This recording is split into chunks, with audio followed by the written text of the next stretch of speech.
नमस्कार स्वामी भक्त हो. लेख स्वामींची या चॅनलमध्ये तुमचं सर्वांचं स्वागत. स्वामी भक्त हो, तुम्हाला जर माझे व्हिडिओ आवडत असतील तर माझ्या चॅनलला सबस्क्राईब करा, लाईक करा आणि माझे व्हिडिओ इतर दत्तभक्तांना, स्वामी भक्तांना शेअर करा. धन्यवाद. श्री दत्तप्रबोध कथासार अध्याय 16. श्री गुरुदेव दत्त.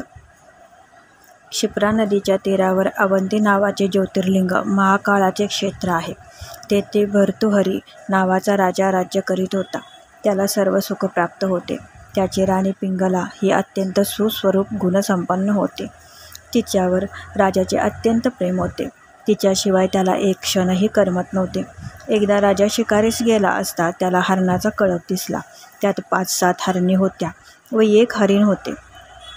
ते सुखाने त्या रानात चरत होते. राजाने त्या हरणांना वेढा देऊन तो त्यांना मारू लागला. हे पाहून त्या भिवून दीनवाणीने त्याला म्हणाल्या, आम्हा गरिबांना तू का मारीत आहेस? आम्ही तुझे काय केले आहे? राजा म्हणाला, शिकार करणे हे आमचे स्वाभाविक लक्षण आहे. हरिण म्हणाले, तुझी जर आमचा वध करण्याची इच्छा असेल तर आम्हा सर्वांचाच वध एकदा कर, म्हणजे आम्हाला वियोग दुःख होणार नाही. राजा म्हणाला, मी स्त्री हत्या कधीही करणार नाही. मी फक्त नराचा वध करेन. मृगे म्हणाल्या, हे राजा, आम्ही याच्या सर्व बायका आहोत. याच्याशिवाय आम्ही एक क्षणभरही जिवंत राहू शकत नाही. तरी कृपा करून याला वधू नकोस. राजा म्हणाला, मी शिकार केल्याशिवाय कधीही माघारी फिरणार नाही. असे म्हणून त्याने मृगावर घाव घालून त्यास ठार केले. नंतर त्या मृगीने एकच आकांत मांडला व शोक करता करता त्या सर्वांनी आपला प्राण सोडला. हे पाहून राजाला फारच आश्चर्य वाटले. तो म्हणाला, वन्यप्राणी धर्माने वागतात, परंतु मानवांना धर्म पाळण्यास कठीण जातो. हरिणींची धर्मनिष्ठा पाहून त्याला संतोष झाला व तो सेनेसह आपल्या राजधानीत आला. त्याने आपल्याबरोबर आणलेले हरिण राणीपुढे ठेवले. ते पाहून राणी म्हणाली, हे प्राणेश्वरा, तुम्ही या हरिणींना वधून क्षत्रियांना न शोभणारे कर्म का केले? त्यावर राजा म्हणाला, मी या हरिणींना ठार केले नाही. असे सांगून त्याने वनात घडलेली हकीकत राणीला सांगितली. राणी म्हणाली, हे पतिव्रताचे खरे लक्षण नाही. त्याने आता तरीपणा करून प्राण सोडला आहे. पतिव्रतेचे खरे लक्षण तर असे आहे की तिने पतीचे काही विपरीत ऐकल्याबरोबर उभ्या उभ्या प्राण सोडला पाहिजे. यावर राजा काही बोलला नाही. त्याने राणीचे हे बोलणे मनात ठेवले व तो आपली इतर कामे करू लागला. काही दिवस गेल्यावर राजा परत वनात शिकारीस गेला व त्याने तेथे एका सिंहास मारले.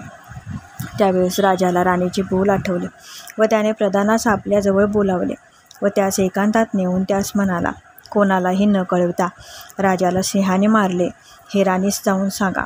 राजाची आज्ञा मानून प्रधानाने सिंहाच्या रक्तात राजाचे वस्त्र भिजवले व 2 सेवकांना बोलावून त्यांना म्हणाला, ही वस्त्रे नेऊन राणीस दाखवावी व राजास सिंहाने मारले असे सांगावे. याशिवाय दुसरे काही बोलू नये.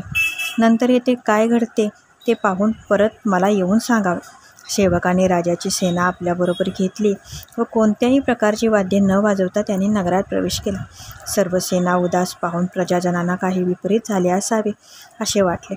नंतर सेवक राणीजवळ जाऊन त्यांनी राजचिन्हे राणीसमोर ठेवली व राजाला सिंहाने वनात ठार केले आहे असे सांगितले. हे ऐकल्याबरोबर राणी पिंगलेने तात्काळ आपला प्राण सोडला. ही वार्ता ऐकून प्रजाजन दुःखात बुडून गेले. सेवकाने परत येऊन राणीने राजाच्या मरणाची वार्ता ऐकल्याबरोबर प्राण सोडल्याची वार्ता राजा प्रधानास सांगितली. ते ऐकून राजा प्रधान धावत धावत राजवाड्यात आले. राजा शोकाने विव्हळ झाला. पिंगला पिंगला म्हणून गडबडा लोळू लागला. प्रधानाने सर्व सिद्धता करून राणीला दहनासाठी नेले. तेथे भडाग्नी दिल्यावर राजा तिच्या चितेवर उडी घेऊ लागला. तेव्हा लोकांनी त्याला आवरून धरून ठेवला. चिता शांत झाल्यावर प्रधानाने राजास परत चालण्यास सांगितले, परंतु राजा तेथून परत येण्यास तयार होईना. तो म्हणाला, माझी पिंगला जेथे आहे तेथेच मी राहणार. प्रधानाने त्याला नाना प्रकारे समजावून पाहिले, परंतु राजाने आपला हट्ट सोडला नाही व तो तेथेच सर्व राजवैभव सुखोपभोग सोडून निरामय राहू लागला. काही दिवस गेल्यावर त्या राजधानीत मच्छिंद्र व गोरक्ष फिरता फिरता आले व तेथे ते आपली योगसाधना करीत राहू लागले. ही वार्ता ऐकल्यावर लोकांनी प्रधान त्यांना भेटावयास गेले. त्याने त्या दोघांना राणी वारल्यामुळे राजाची झालेली अवस्था सांगितली व राजा पिंगला पिंगला असा शोक करीत स्मशानातच राहत आहे, तरी आपण त्यास काहीतरी उपाय करून घरी आणावे अशी विनंती केली. हे ऐकून गोरक्ष म्हणाला, तुमच्या विनंतीप्रमाणे राजाला आम्ही बरा करू, परंतु आमच्या उपदेशाने मनुष्य संसारी होत नाही, नाहीतर मागावून आमच्यावर बोल लावू नका. हे सांगून ते तेथून राजाकडे स्मशानात आले. प्रधानाने राजास हे महासिद्ध पुरुष आले आहेत, त्यांना तुम्ही शरण जा असे सांगितले. राजा गोरक्षाचे अद्भुत तेज पाहून सावध झाला व त्याने भक्तिभावाने त्यास वंदन केले. गोरक्षाने त्यास नाना प्रकाराने उपदेश केला व आता नाशिवंत राणीसाठी शोक करण्याचे सोडून दे असे सांगितले. परंतु राजाचे समाधान झाले नाही. हे पाहून गोरक्षाने ज्या ठिकाणी राणीचे दहन झाले होते त्या ठिकाणी जाऊन आपल्या योग सामर्थ्याने असंख्य पिंगला निर्माण केल्या व राजास म्हणाला, मी तुझी पिंगला तुला परत दिली आहे, आता तरी तुझा शोक आवर. त्या असंख्य पिंगला पाहून राजास आश्चर्य वाटले. त्या पिंगला राजाजवळ येऊन नाना प्रकारचे हावभाव करू लागले. त्या म्हणाल्या, आम्ही सर्व तुझ्या कामिनी आहोत, तरी आता आम्हास भोग दे. हे ऐकून राजा मनात घाबरा झाला व गोरक्षास शरण गेला व म्हणाला, हे योगी राजा, मला या संकटातून सोडवा. गोरक्ष म्हणाला, तुला तुझ्या कामिनी भेटविल्या तरी आता सुखाने संसार कर. राजा म्हणाला, ही मोहमाया मला नको. माझा एक पत्नी तत्वाचा नियम आहे व माझी तर एकच पत्नी होती, ती आता परत येणार नाही. हे मला तुमच्या कृपेने कळते आहे, तरी मला आता संसार बंधनातून मुक्त करावे. असे म्हणून त्यांनी गोरक्षांचे चरण धरले. नंतर गोरक्षांनी त्याला आपल्या पंथाचा उपदेश करून अमर केले. नंतर राजाने गोरक्षांपासून भिक्षेसाठी झोळी शिंगडू घेऊन तो सर्व संघ परित्याग करून भिक्षा मागत आपल्या राजधानीत राहू लागला.